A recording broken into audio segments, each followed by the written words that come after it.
реализует сегодня на просторах стран БРИКС, и что как вы могли бы прокомментировать инициативы со стороны предыдущего спикера?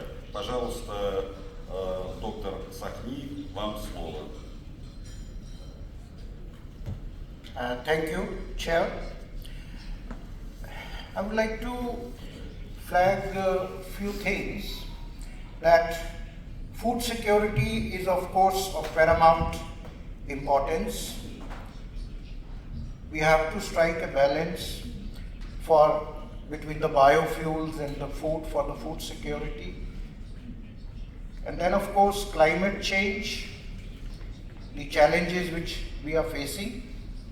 And I want to flag that the intra-BRICS agri trade is very minuscule, considering that BRICS now, with addition of the new countries in our fraternity, BRICS is almost 1/3 of world's geographical area and half of the global population.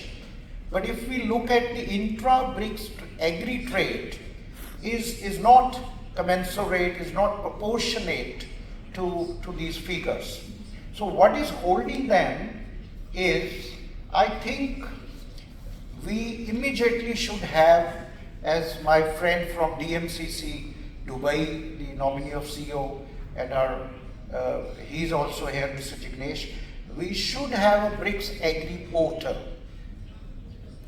Of course, I have spoken in other session about BRICS seed bank to enhance the productivity, but now, okay, in terms of food security and sustainable agriculture development, we should have, of course, BRICS seed bank, BRICS agri portal and knowledge share.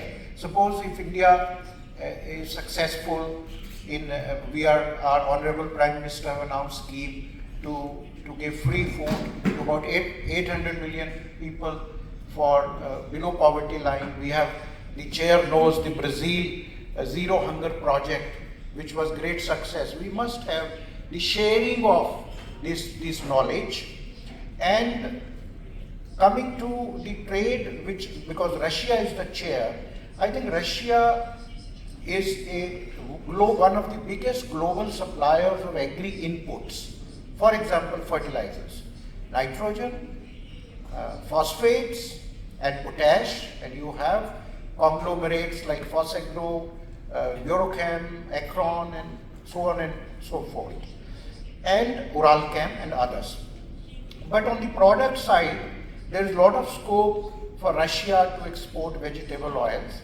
India is importing about $1 billion of sunflower oil, but there's still, it has not harnessing. There's a lot of potential should be unleashed. Soybean oil can come, and for example, Russia can also export a lot of yellow peas, lentils, pulses, and I'm not sure now, millets are in the fashion. If you go to any doctor, dietitian, he or she will tell all of you or us, no, instead of wheat, you should have barley, or you should have ragi, or you should have, this various other quinoa. So maybe, I don't know, but BRICS countries should look at millets, because that is new, healthy protein. Because idea is to address food security at one end and empower our farming community. Because it is the farmers which we have to improve their income yields to the poor farmers of BRICS countries, because most of them are still at subsistence level. One more thing which I found, Chair, is harmonization of codes, because in agri, plant protection and quarantine is very important.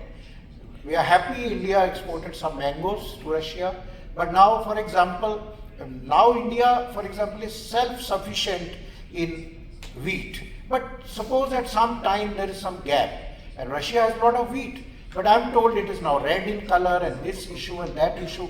We have to have harmonization of these specifications, so that when any BRICS country need anything, there is a stopgap arrangement then this quality parameters and plant protection quarantine or some kind of thing is not a limiting factor.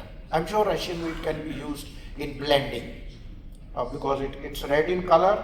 Similarly, I'm told India can or other countries can export a lot of rice to Russia. I'm told in winter Russia have a scarcity of fruits, vegetables. So why not other BRICS countries export fruits and vegetables in dehydrated form? So there is lot of cooperation. But we must have a permanent engagement. I have been chair of BRICS Agri Forum for now, I don't know, 10, 12 years. But problem is we come here, we deliberate, and by the time the chair moves to another country, so each country has different agenda. I will request the Agriculture Ministry, senior officials are here, that we should have it, a permanent engagement, at least chairs of BRICS Agri Business Council in all these 9 countries. They must meet regularly, if not meet, okay, Zoom call. IT, like BRICS Agri portal, then only we can address all these issues, 9 or 10 which I have listed, biofuel, climate change, food security, and all these agri trade, which will address food security, which will address inflation, which will improve the well-being, the cash flows, income generation to farmers. Another thing is, India has a successful model in cooperatives. So why not we have cooperatives and farmer-producer organization? Because otherwise farmers will never get the fair return of their produce. You know what is the value of corn or an apple or whatever a farmer, and then what we all say, we should have farm to fork technology or a supply chain, but actually it is not there. The poor farmer does not get return of his produce at the fork level. Forget fork level, he doesn't even get at the middle level between farm and dining table or fork. We should have a new development bank. I have been urging, I was in China. New development bank must invest in agri-food value chain in the BRICS countries. I don't know about Russia, but India, other countries, 60-70% of produce just goes waste. It cannot reach because of logistics, because of food processing, because of cold chain, food preservation, packaging. This is the area New Development Bank is promising, but I'm not. So we are an in-house thing. I'm not seeing New Development Bank funding agri-value chain project. That we should pass a resolution and promote BRICS intra-agri trade. Thank you. Jai Hind. Спасибо. Спасибо. Спасибо. За ваше интересное выступление. Ну, а мы продолжим тему, касающуюся масло-жировой продукции.